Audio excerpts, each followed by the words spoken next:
some of you are familiar with the doom loop system. You haven't seen the model quite like this before, but some of you have seen it from our January sessions. The doom loop system essentially is a work that she put together that reported on the experiments and the clinical therapy practice that Dr. Charles Jett and she had in Chicago, in downtown Chicago. And what they did, what they discovered was that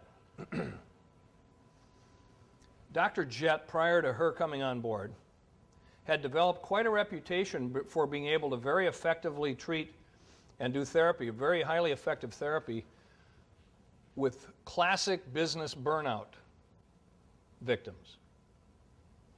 People who were, in this case, in his practice, people who were sort of the captains of industry, and by their business cards and their titles and their businesses and the size of their bank accounts and the addresses and the homes they lived in, should have been the happiest people in America. But they weren't. They were miserable. And what happened was they tended to, they would come in depressed and despondent, some suicidal, and were really, really in trouble. And he began, and then with her help, when she came on board, they began to notice a pattern that all these people had in common. And this is what it looked like.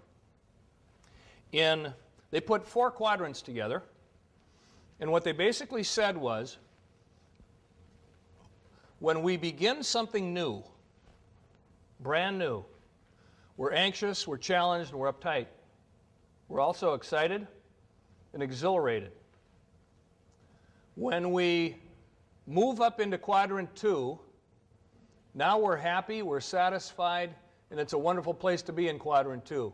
But what they also said is that people would then move over into quadrant 3, and in quadrant 3 become frustrated and bored, and then go down into quadrant 4 where they were unhappy and miserable, and that's where they came in to their therapy practice, in quadrant 4. Okay? So, I picked up this book and I started reading it, and I said, this is about us. This is about us and our relationships, the way we come to life every day, the way we come to our relationships and the world.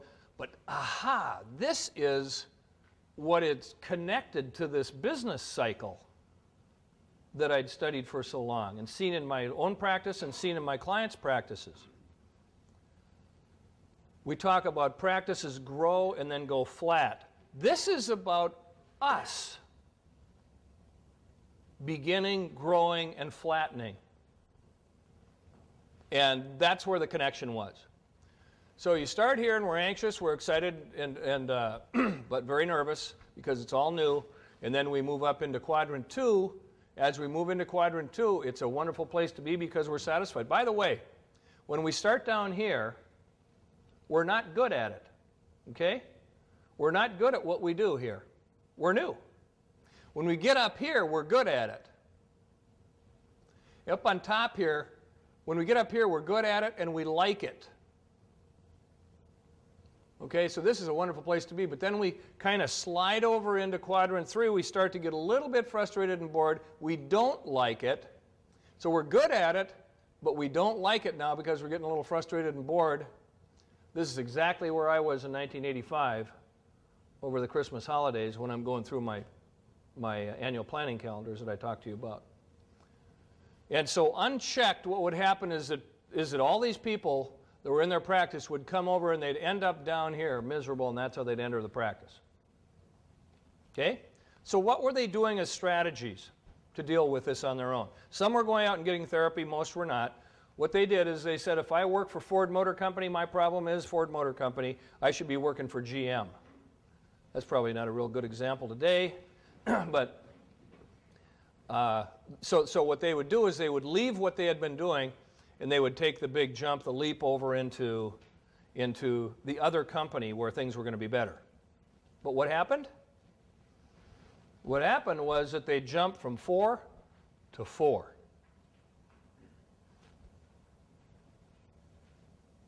They jumped from 4 to 4 and end up just as miserable in almost record time in the next place.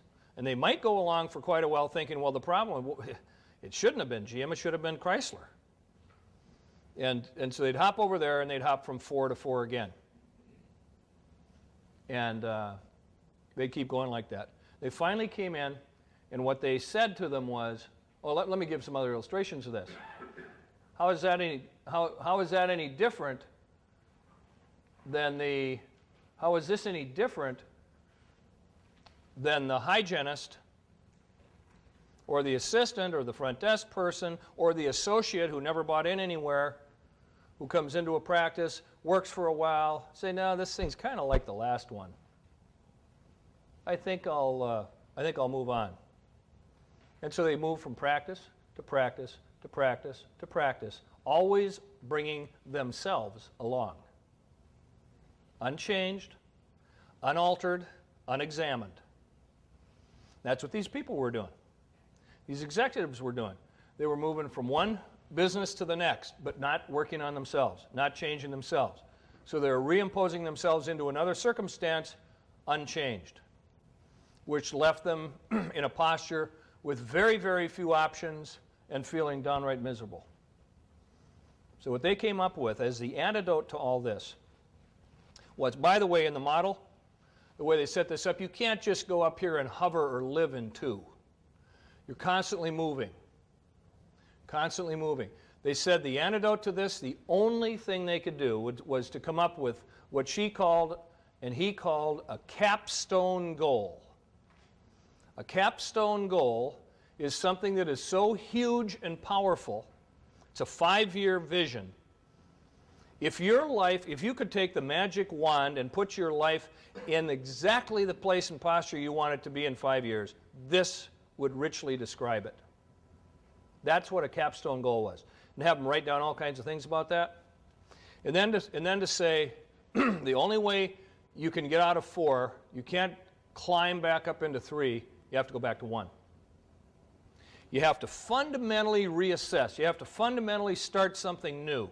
You have to fundamentally go challenge yourself again to learn something new and exciting that gets you going again. Yeah, there might be something clinical. It might mean going back and taking some implant courses. I don't know what it means. It certainly means doing something proactive to make yourself better and to challenge yourself in significant, important ways. So then what we do with this model is we go back to 1, and then off we go again. And we're not good at it when we're first in there, but we like it, so we go into 2. Now we're good at it and we like it, and now we might move over into 3, and we hopefully acquire the skills to always go back to 1 and to catch ourselves moving into 3. And as we catch ourselves moving into 3, to know that we need to go back to 1 and to learn to live here in this zone between 1 and early 3, to constantly work at getting better.